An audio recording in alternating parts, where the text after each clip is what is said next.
Bueno, acá en el apunte anterior que les di en el de máquina 3, este, bueno, tenemos acá una pequeña, esta es la conexión Dallender, sí, pero acá no me gustaba mucho como estaba, así que les mandé otro apunte. Bueno, acá tenemos una cuestión de frenado que ahora también es importante, ¿sí?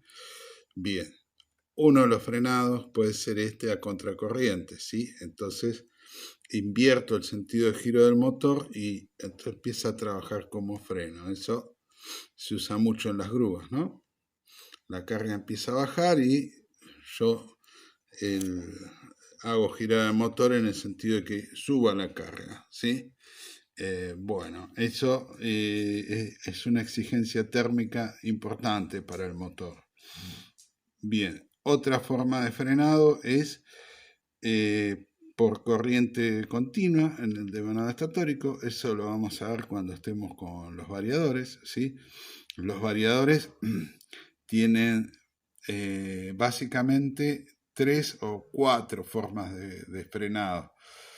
La primera es por rueda libre, digamos, ¿no? La otra es que va desacelerando según la rampa de frenado que nosotros definamos, la rampa de desaceleración. Entonces va bajando la velocidad hasta detenerse. La otra es justamente esto, la inyección de una corriente continua en el devanado estatórico. Y la otra, que se hace en ciertos casos, es que el motor pase a trabajar como generador, ¿sí? Y sobre una resistencia de descarga. Los variadores tienen codificadas algunas resistencias de descargas que son propias de la marca, pero eso lo vamos a ver algo de eso. Bueno, incluso acá donde dice que el freno como generador, dice la potencia reactiva para hacer el acople magnético puede ser suministrada por una batería de capacitores. Los variadores de velocidad tienen capacitores importantes, ¿sí? Que llegado el caso pueden trabajar como aporte de energía reactiva.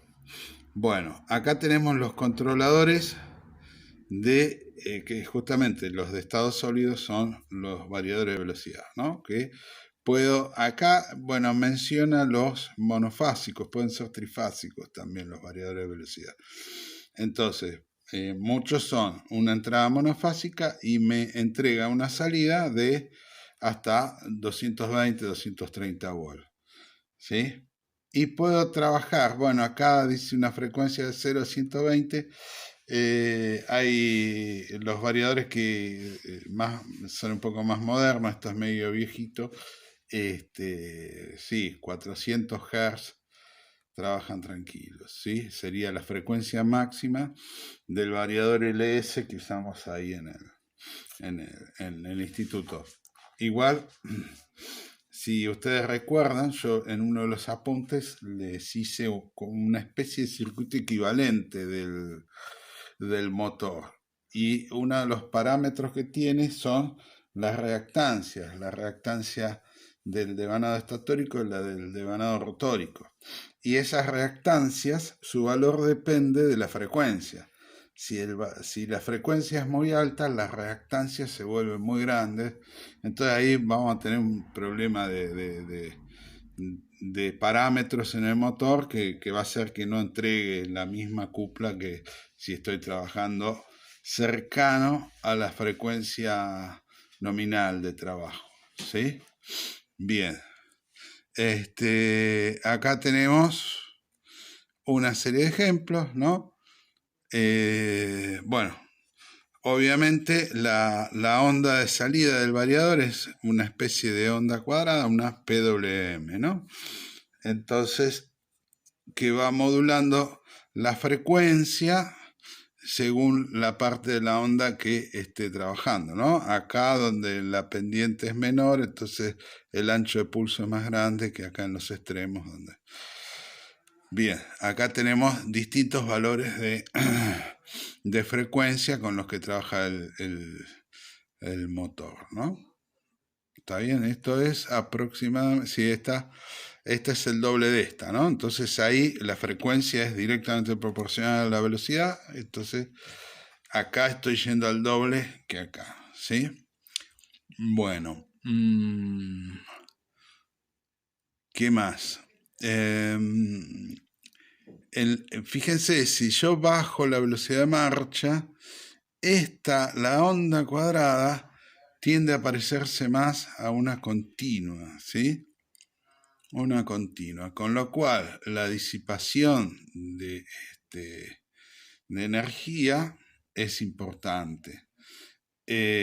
Por otro lado, no genero el mismo campo magnético, ¿sí? Porque la intensidad, la FEM inducida depende de la frecuencia, ¿no es cierto? Entonces, si yo empiezo a bajar mucho la frecuencia, ya la FEM inducida no es la misma. Y por otro lado, tengo una corriente, un efecto térmico más importante. Bien, entonces ahí está. Si la frecuencia es muy alta, se nos van los parámetros que dependen de la frecuencia. Si la frecuencia es muy baja, se me va la FEM inducida, de lo cual, que es la potencia electromagnética, no sé si recuerdan, ¿sí? Entonces, se me viene abajo la posibilidad de tener una buena cupla. Y por otro lado, no puedo subir mucho la tensión porque se me va mucho el efecto térmico. Entonces ahí estamos medios complicados. ¿Sí? Bien. Bueno, la frecuencia de velocidad, acá tenemos a ver si está acá la currita. Bueno, acá de vuelta estamos en una frecuencia baja y esta tensión con respecto a la tensión del motor sería demasiado alta, ¿no? Para nuestro sistema, ¿sí? Bien, entonces acá tenemos, en función de la frecuencia, si la frecuencia cae mucho, la tensión, hay una relación lineal entre tensión y frecuencia. Esta característica es de todas las marcas de variadores, todas las que vi, todos trabajan más o menos igual. Entonces, cuando empiezo a bajar mucho de la frecuencia nominal, tengo que acá bajar la tensión, ¿sí? Entre estos dos parámetros, entre 60 y 120, más o menos puedo ir. A medida que empiezo a subir la frecuencia, también tengo que bajar la tensión nominal. ¿Sí? Bien, y acá si yo bajo la tensión, entonces la característica de par se me va viniendo un poco más abajo, ¿sí? Y acá ya cerca a la frecuencia nominal, entonces ya la característica de par se parece más a la normal, digamos. Bueno, rampas de aceleración y desaceleración, eso todos los variadores tienen una posibilidad de regular la rampa de aceleración. Entonces yo paso de 0 a, supongamos, no sé, 40 Hz en cierto tiempo. Entonces ahí me fija una rampa.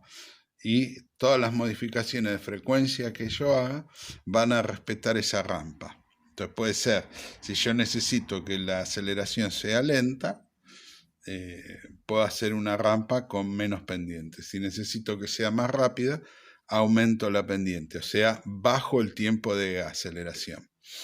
¿Sí? Bueno, los variadores de velocidad tienen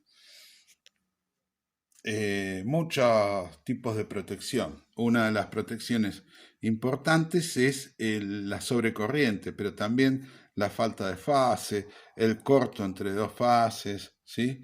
Entonces, si la carga es muy grande, entonces va a subir la corriente, entonces el variador va a detener el motor directamente, corta todo y listo. O sea, yo no necesito ninguna protección si trabajo con un variador. La protección la voy a necesitar para el variador, por ejemplo una térmica, ¿sí? Pero no, no aguas abajo, digamos, del variador, no a la salida del variador, ¿sí?